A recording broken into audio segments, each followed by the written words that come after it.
వేదికను అలంకరించినటువంటి డాక్టర్ ప్రేమానందరావు గారు, డాక్టర్ లక్ష్మీనాథ్ గారు, డాక్టర్ పుక్క మహేష్ గారు, మేడం శ్రవంతి గారు, మరియు వేదిక ముందున్నటువంటి మిత్రులు, పుక్క మహేష్ గారి కుటుంబ సభ్యులు, బంధువులు, ఈనాటి ఈ కార్యక్రమానికి ఆహుతులైనటువంటి అందరి వైద్యులందరికీ మరియు మిత్రులందరికీ కూడా నమస్కారాలతోటి. నేను Hyderabad college post graduation final year చేస్తున్న పీరియడ్లో BAMS ఫైనల్ ఇయర్ స్టూడెంట్స్కు మాకు క్లాసెస్ తీసుకునేటువంటి కరికులం ఒకటి ఉండేది. పోస్ట్ గ్రాడ్యుయేషన్లో ఎడ్యుకేషన్లో అకాడమిక్, క్లినికల్, రీసెర్చ్ ఓరియంటెడ్గా PG స్కాలర్ డెవలప్ కావాలి అనేటువంటి దృక్పథంతో ఉండేది. ఆనాడు BAMS ఫైనల్ ఇయర్ క్లాస్లో లక్ష్మీకాంత్ గారు, ఇక్కడ ఉన్నటువంటి సంజీవ్ రెడ్డి, ఒక్క మహేష్ గారు, ఇంకా వీళ్ళ బృందం అంతా కూడా ఫస్ట్ క్లాస్ ఎడ్యుకేషన్లో ఒక అకాడమిక్ యాక్టివిటీలో స్టార్ట్ చేసినటువంటి రోజుల్లో వీరందరితోటి ఆ విధంగా పరిచయం అయింది. సో ఆనాడు నేను విద్యార్థులుగా ఉన్నాను. కానీ ఆ తర్వాత విద్యను అభ్యసించి బయటకు వచ్చిన తర్వాత తన జీవిత ప్రయాణంలో ఆయుర్వేద అభివృద్ధిలో ఏ విధంగా వాళ్ళు అంచెలంచెలుగా ఎదుగుతున్నారో మనం గమనిస్తూ ఉంటే నిజంగా ఒక సీనియర్గా కానివ్వండి, ఒక టీచర్గా కానివ్వండి, ఒక ఫ్రెండ్గా కానివ్వండి, చాలా ఆనందం వేస్తుంది, గర్వంగా ఫీల్ అవుతున్నాను. నిజంగా ఈ స్థాయికి బుక్క మహేష్ గారు కానివ్వండి, ఇక్కడ ఉన్నటువంటి మిత్రులు చంద్రశేఖర్ కానివ్వండి, చాలామంది ఉన్నారు. వాళ్ళ స్థాయిలో వాళ్ళు ఈరోజు సమాజంలో వాళ్ళ యొక్క ముద్రను వేస్తున్నటువంటి తీరు, ఇప్పుడున్నటువంటి యంగ్స్టర్లో జయకృష్ణ లాంటి వాళ్ళు ఉన్నారు. అంటే వాళ్ళ లోపల ఒక డ్రైవింగ్ ఫోర్స్ అనేటువంటిది ఉండి సిస్టమ్ పట్ల తమ యొక్క అభివృద్ధే కాదు, సమాజం పట్ల తమ యొక్క బాధ్యతలను గుర్తెరిగి వైద్య విధానాన్ని అభివృద్ధి చేసి సమాజ సేవలో తమ పాత్రను చిరస్థాయిగా ఒక చరిత్రను నిలబెట్టే విధంగా నిర్మించుకున్నటువంటి వాళ్ళందరికీ కూడా నిజంగా మనస్ఫూర్తిగా నేను అభినందనలు, శుభాకాంక్షలు తెలియజేస్తున్నాను. అంటే అలాంటి కోర్స్ అవసరం.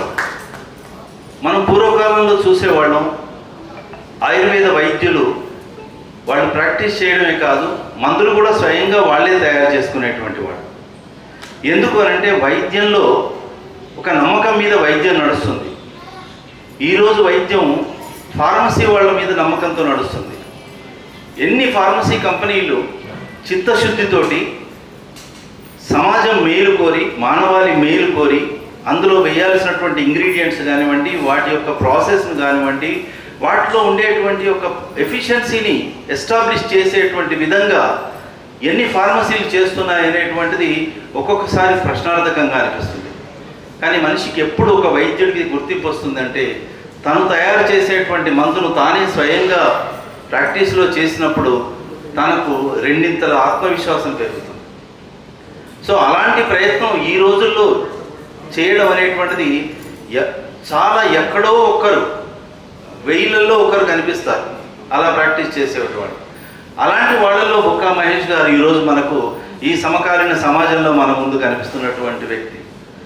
సో అలాంటి ప్రయత్నం చేస్తూ దాని వెనుకుండే సాధక బాధకాలన్నింటినీ కూడా గుర్తెరిగి సమాజ సేవ లోపట, ఆయుర్వేద అభివృద్ధి లోపట తన పాత్రను సమర్థవంతంగా నిర్వహిస్తూ, అలాగే ఆయుర్వేదిక్ ప్రమోషన్ లోపల కూడా టీవీ కార్యక్రమాలను కానివ్వండి, ఆయుర్వేదం పట్ల అవగాహనను ప్రజల్లో కల్పిస్తూ, ఆరోగ్యం పట్ల అవగాహనను కలిగిస్తూ చికిత్స చేసుకుంటూ వస్తున్నటువంటి వారికి నిజంగా మనస్ఫూర్తిగా ఈ సందర్భంగా శుభాభినందనలు తెలియజేస్తున్నాను.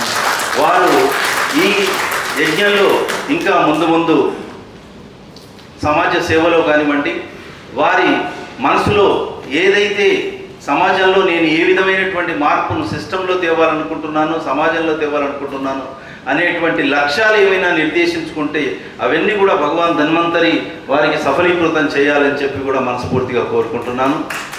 సరే, ఈ సందర్భంగా there is no future in any chair అంటారు, the future lies in a man who holds the chair అంటారు.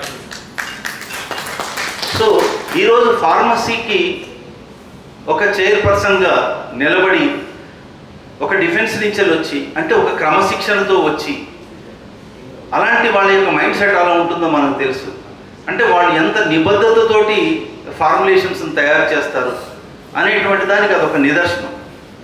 అలాంటి లక్ష్యంలో నిలిచి ముందుకు సంస్థ నడిపించినటువంటి సవంతి గారికి కూడా ఈ సభాముఖంగా నేను అభినందనలు తెలియజేస్తున్నాను. సో వీరు విశ్వ ఆయుర్వేద పరిషత్తు సమ్మిళితమై రాబో రోజుల్లో విశ్వ ఆయుర్వేద పరిషత్ కార్యక్రమాల్లో ఆయుర్వేదిక్ సిస్టమ్ యొక్క అభివృద్ధిలో మాతో పాటు పాల్పంచుకుంటారని చెప్పి వారిని స్వాగతిస్తూ ఈ అవకాశం ఇచ్చినందుకు ధన్యవాదాలు తెలియజేస్తూ థ్యాంక్ యూ అనండి.